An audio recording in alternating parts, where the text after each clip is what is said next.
everyone knew what Workday was, who Workday was yesterday, so I just wanted to say a couple words about what Workday is first.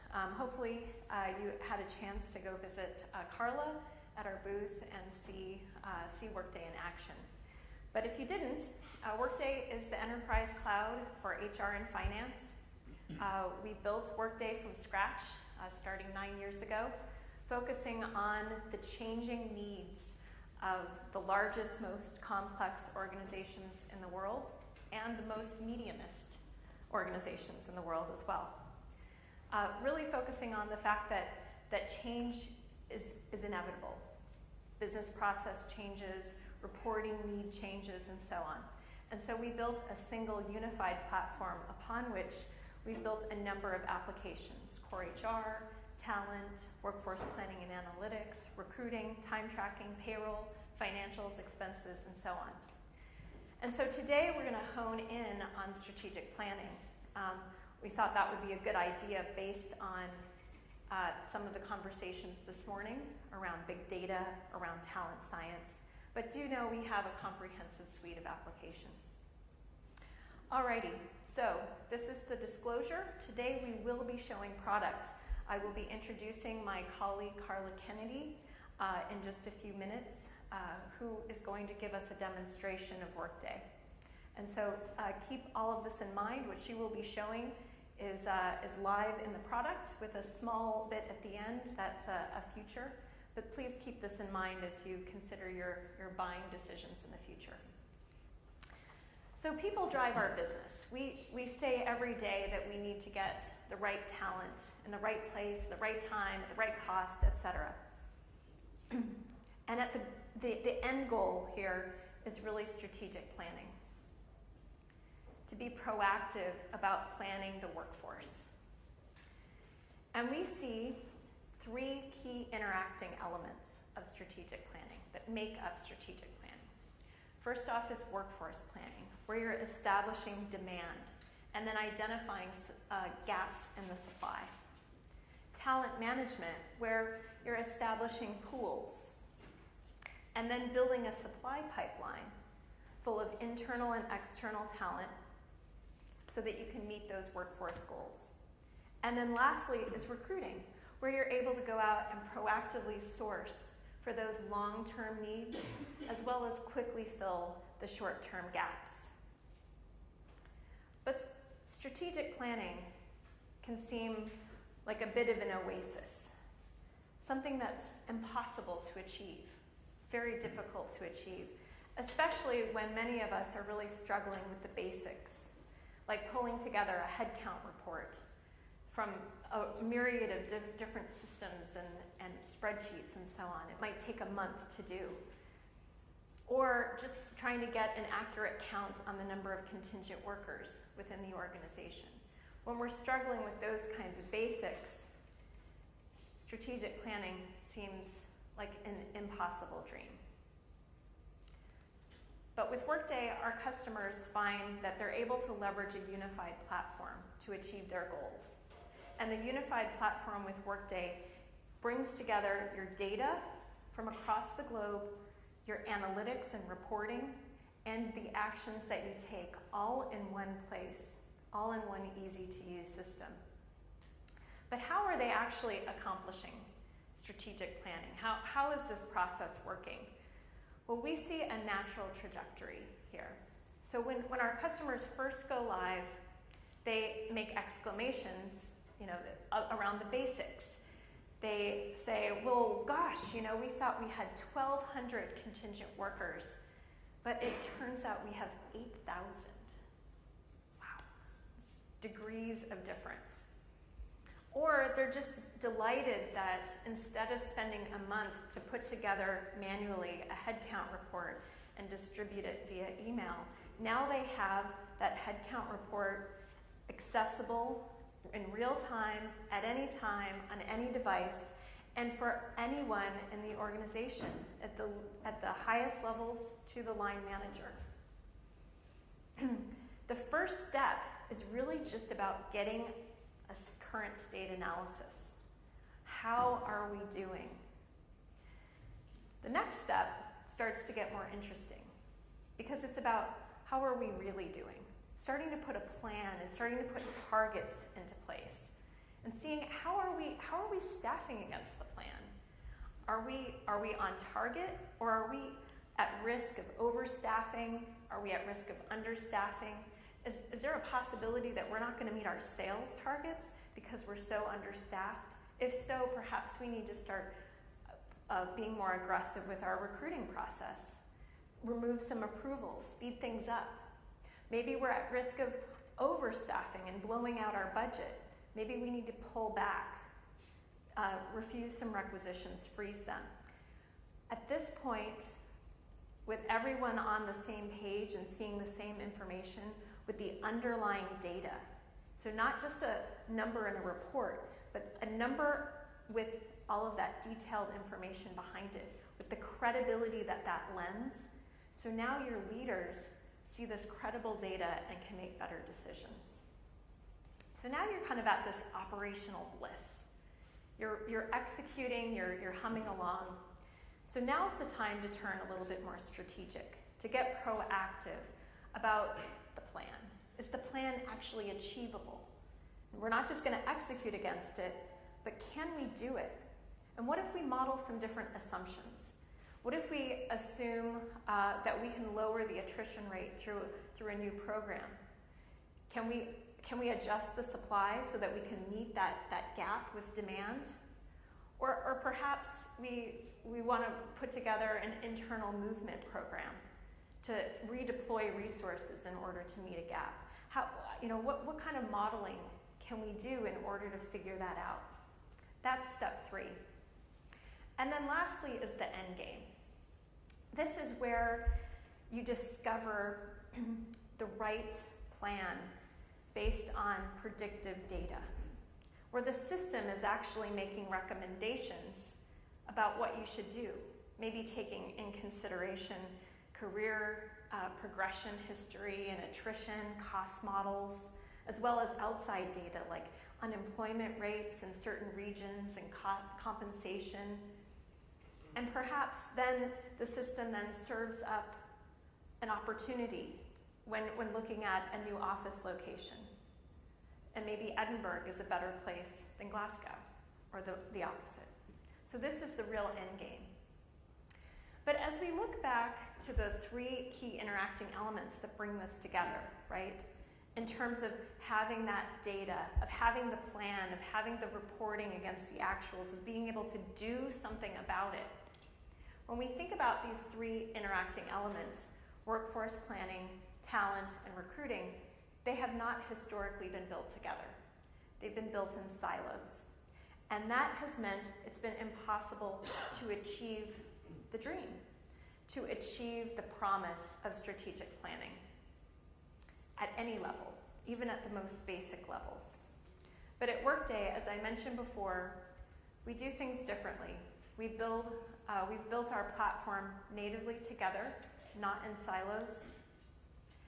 And as a result, we have those interacting pieces, the data, the analytics, the actions, all together in one place. And so at this point, I'd love to welcome my colleague, Carla Kennedy, up onto the stage to share what this looks like in real life. Okay, great. So really when we think about as well workforce planning, it's really understanding or establishing that demand and identifying those gaps in supply within your workforce. So I'm delighted to spend the next couple of minutes going through some of the Workday capabilities. And bear in mind, Workday is an all-encompassing solution, but really focusing on one of our new features in terms of the supply and demand analytics. And when you think of workforce planning as well, it's really aligning your workforce in terms of strategic initiatives within the business. So having that strategic management platform and answering questions that you are struggling to answer today. And bear in mind, not just having the ability to inform, but how you can ultimately influence and then execute on your decisions moving forward, for example.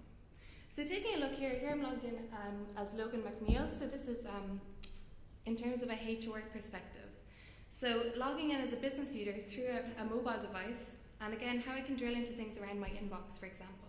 So having insight in terms of different tasks that I have to take action on directly from here, but also being notified about different things as well.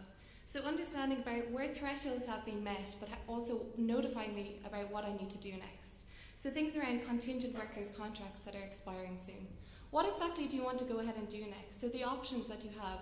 Do you want to convert some of these to employees? Do you want to end some of the contingent contracts? Or do you want to extend them? Again, notifying you and giving you the ability within Workday to go ahead and take action on that, for example. Also, in terms of the ability to drill into different dashboards as well. So Workday being that one solution, and the beauty of having all of this information in one place is not going to silos of data in terms of workforce planning, but also how you can take in information around compensation, talent, recruiting, all in the one place, for example.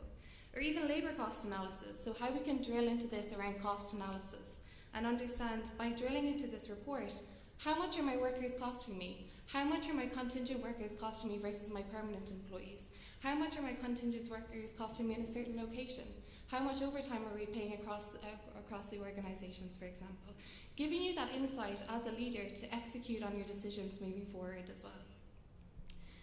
And also in terms of the mobile device as well, something which I quite like about Workday as well is quite new. It's released a couple of updates ago, but understanding a bit more about the notebooks.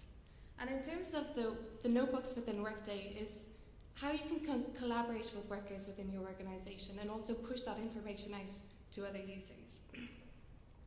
So focusing in on workforce planning here, again, it's combining different reports from what we just saw with the dashboards there into a specific notebook around workforce planning. So drilling into this information, understanding, what is my talent by region, for example? So where exactly are my top performers within my organisation and by what region?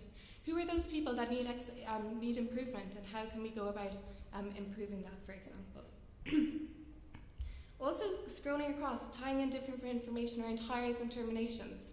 So how much hiring are we doing? How much terminations are we doing? But also, why are people being terminated? Is it involuntary or is it voluntary? But also the reasons behind that as well. Also key stakeholders within the business. So again, combining that information in the one place. Job requisitions by location. So tying in, what are the open job requisitions that we have by location, for example? How are we going to go about filling those job requisitions moving forward? So again, the beauty of this is having all of this information in one place, so how you can combine it, but also you can go that step further with notebooks. You can actually go ahead and share these notebooks with other users. So particularly if you're going into a meeting, for example, you're talking about workforce planning, how you can push out this notebook to other people that might be attending. You want to have a conversation, and again, reducing those paper trails within your organisation. All of this information in one place, and again, how you can execute on decisions moving forward. But really it's not about as well descriptive reporting. What does Workday, how is it served up to, for example? So if I go ahead and I log in through the browser here, I'll just get rid of this.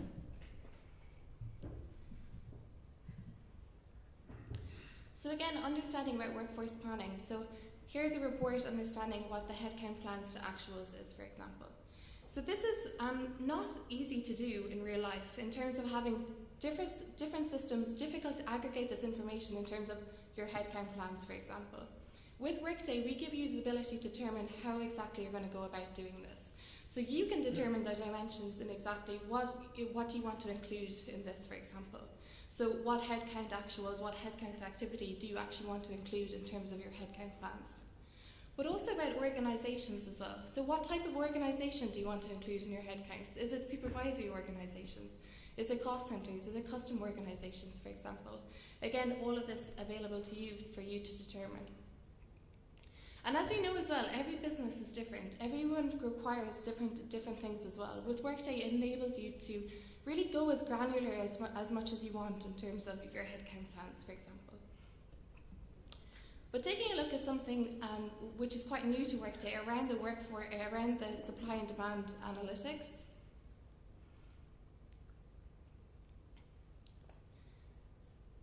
How I can drill into this and talking about maintaining supply and demand analytics. So understanding that this is a configurable grid as well, and to bear in mind, the configurable grid was released last year with compensation, but basically it's a framework, and with Workday we can utilise these frameworks in different areas, and right now utilising it with workforce planning. So understanding here exactly what levers you want to include in maintaining supply and demand analytics within your business. So what do you actually want to include in terms of the different dimensions to really drive insight in terms of how are we going to meet those gaps from demand versus supply, for example. And if I scroll down here, we maybe want to take a look at sales and marketing here. Here I can understand, what is the actual headcount? What is my planned headcount, for example? What are my planned voluntary terminations, involuntary, and so on? Maybe I have a number of terminations that's higher than predicted, for example. What do we need to do about projected hiring? Do we need to go ahead, do we need to increase this projected hiring, for example, to reduce that variance? The ability to go ahead and do that as well within Workday in terms of increasing projected hiring, and again, tying notes to that, for example. But also if we take a look here on the right-hand side, so this is what we call the SMART panel, but giving you information, and again, what exactly you want to include, what's relevant to you. So in terms of turnover, involuntary turnover, what are the offers that are extended, how we can drill into this information from here. Understand what offers are extended against which job requisition, for example. Also taking a look at our open job requisitions, how we can drill into this information from here. Again, having this information in one place, so from the supply and demand analytics, understanding our job requisitions, the location, but also who are those candidates tied to those job requisitions. Even taking that step further, if you want to take a look at a candidate, for example, how we can go ahead and see that he's associated already with a candidate pool. So who actually are tied to candidate pools within Workday as well, associated with a job requisition. And bear in mind as well, with regards to candidate pool, it's not just internal candidates, external candidates, referrals, all of this information is available at your fingertips. So for a business leader, how they can go ahead and they can execute on this in terms of filling those job requisitions accordingly, for example. But perhaps it's not actually just about filling these job requisitions, for example. Maybe it's an issue around leadership. So do we need to build out leadership across the sales and marketing team, for example? So how we can take a look at this in a further view around maybe we do need to build out leaders and fill those positions within this organisation. So here you can see the sales and marketing group, but you can also see all of the different open positions or requisitions that Jake has to fill, for example. So he's got quite a bit of work to do, for example, to take a look here. So you can see maybe he wants to go ahead and take a look at a regional sales director, but also the ability to go ahead and take action on this. So maybe he wants to edit this job requisition, how he has the ability to do so, for example. But you'll also notice you get some embedded reports when you're going ahead and taking action on this. So who are the workers that are actually interested in this job, in this job, for example? Do we want to consider them for this position? Again, giving you that insight when you're moving through the process of exactly having these people at your fingertips, and do you want to go ahead and take action on this? But again, Workday being that one solution, tying in compensation information. How much are we paying for this job in terms of Singapore versus London, for example? Again, all of this information here at your fingertips. If we want to go ahead and edit this job, maybe we want to expand the reach in terms of where we want this to be based. So you can see the primary location is in London. Again, we have the ability to maybe add an additional location, let's say Amsterdam, for example, and how we can go ahead and add that to the job requisition directly from the org chart, for example. But what I've shown you so far is really some of the mobile capabilities, but also then, how is Workday served up? How you can go ahead and you can configure this within the system. But ultimately, in terms of what do you get in a visual view, when we go and take a look at the dashboards, for example, and take a look at our workforce plannings. So different reports completely configurable that you can push out associated to workforce planning. So things around, if you see there, that headcount plan to pipeline. So understanding across the different organisations exactly what is your actual headcount, what is your target headcount, how many job requisitions do you have open against that. Particularly taking a look at marketing and sales, for example, there's quite a gap to fill. Understanding and giving you the confidence when you are filling these job requisitions, the progress that you're making, but also understanding that the gap you need to fill as well. And Workday gives you that visibility, that insight directly from there. If we want to take a look at this headcount and supply and demand, which we were just looking in terms of that configurable grid, for example. Viewing it as in terms of a report, so understanding the breakdown here of all of the different departments, and again seeing that actual headcount, the projected headcount, for example, and again there's that marketing, the sales, and understanding actually what is our target, and there's quite a high target there, and exactly what your actual headcount is. What is your projected versus your target as well? So again, giving you that visibility and insight as a leader, and understanding how are we going to go ahead and take action on this to ultimately get to where we need to be. So when we think about it as well, having that information at your fingertips, making it easy to use, easy to navigate around, approachable in terms of what information you want. So again, not just giving you the information, but what you can do with that information as well. So ultimately to go ahead and influence within your business, and then execute on your plans, execute on the decisions that you want to make to drive your business forward. And finally, what I wanted to leave you with is in terms of Workday is constantly innovating, and to show you some of the new capabilities around the scorecards as well, which Amy mentioned. So if I take a look at the scorecards here, so again, this is something that's coming within Workday.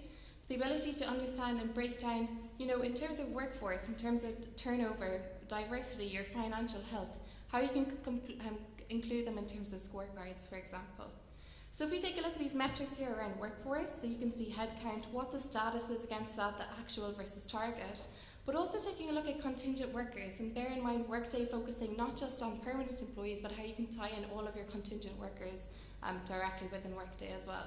But noticing there's a red flag against this in terms of the status, so what does that actually mean for you? What is the actual against this versus the target? And you can see the actual is higher than actually what the target is, for example. There's also recommendations for you. So again, giving you that bit more information that we can drill in and understand what recommendations are giving to you about our contingent workers. What do we need to do directly from here, for example, and what's required to do. So that's just a feel of something around the scorecard, something that's coming. And again, the ability to not just give you that information, but giving you that step forward, giving you those recommendations, again, to execute on your decisions moving forward. So I would like to leave it like that at that, and thank you very much for attending today's session, and we'll be around afterwards for any questions. Thank you.